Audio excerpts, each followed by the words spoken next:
Alright, so now that we've finished the GUI, we're going to add another folder to our project, and we're going to call this map classes. Right. What we're going to do now is add a new item, and we're going to call this layer. It's code class layer. Alright. So what we want to do is we want to bring in some using statements here. And the using statements we need are framework, input and graphics. We need to make this public class. So we're going to declare the layer array, and this is just the layer, and this is just to make it easier to create the actual map itself.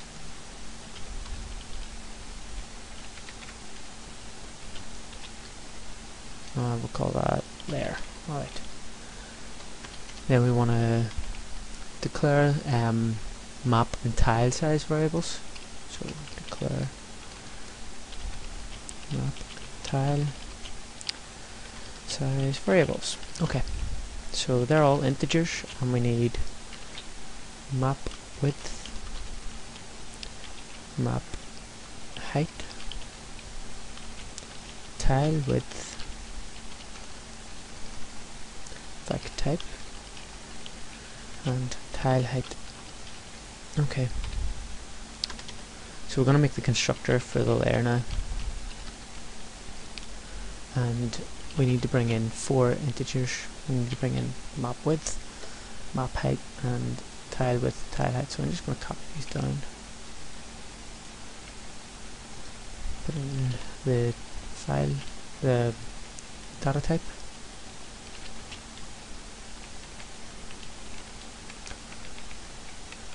Okay. Pretty much all we're doing is initializing instance variables. So you could have layers with multiple heights and widths and all sorts of things. So this is what we want to do. We're going to reference our version of map height, map width, and fill them with the values passed in the constructor. Then we're going to create the new array to hold the actual tile values.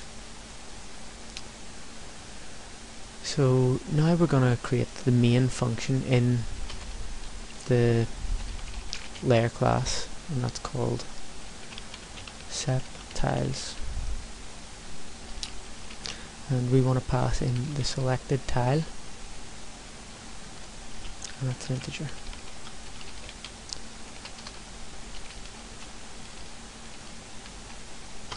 Okay, so we need a couple of local variables here. We need the mouse position and a more accurate version of the mouse position. It's broken up.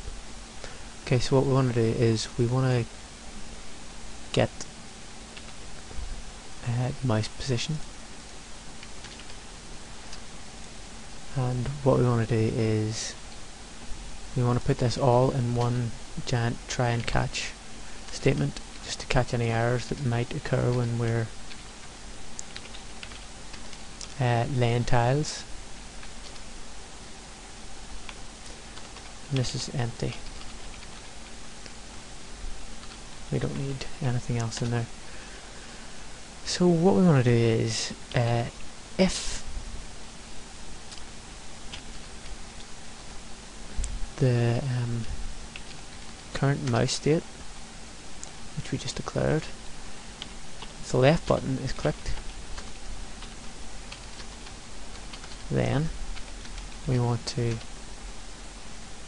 get the mouse value.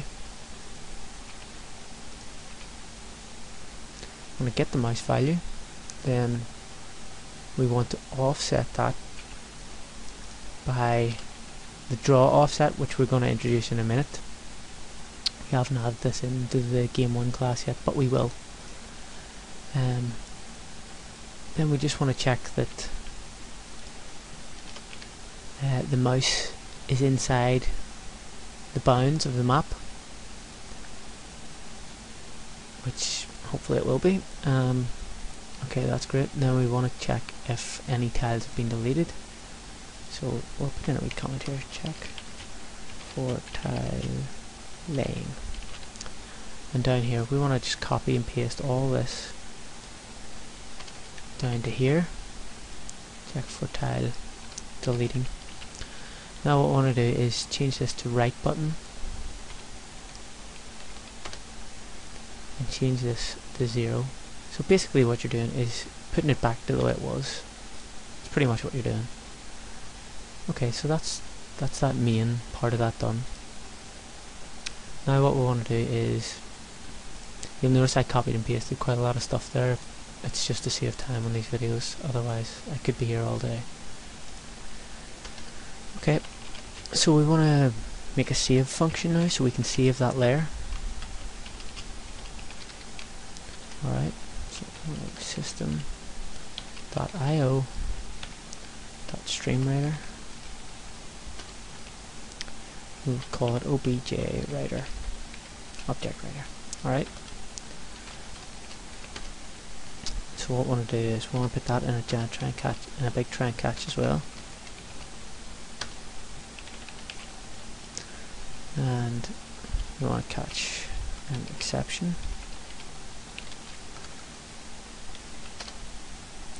Call it EX. And we'll just create a message box here. And that'll go in down here. Alright, this isn't glowing yet because we haven't actually added the reference. So pretty much all we want to do in here is write the layer to the text file. So we loop through the map width, we loop through the map height, and then we write the value that's stored in the array. And this is the value that's stored in the array. It's layer ij. So that's pretty much all we have to do here.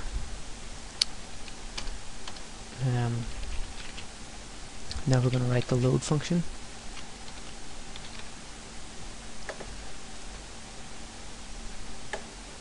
The load layer.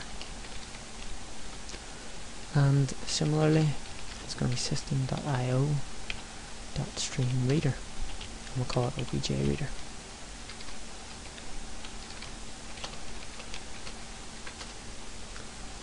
And I mean, it's going to be very similar to the save one, so I'm not going to run through it so closely or anything. It's the same idea. We want to populate the layer array, loop through the map width, loop through the map height. Then when it comes to this, we're actually setting the layer value rather than writing it.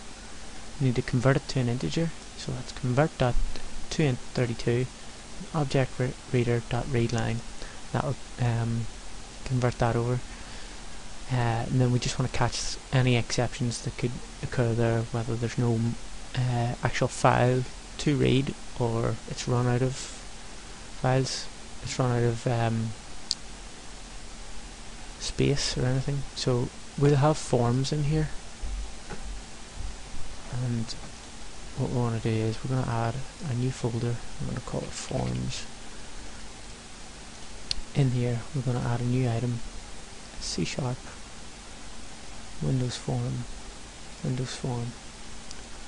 call it new map form.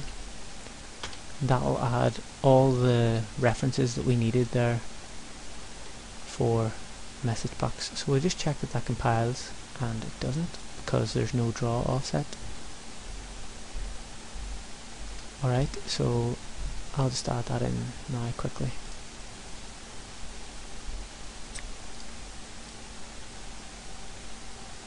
Alright. And that's that.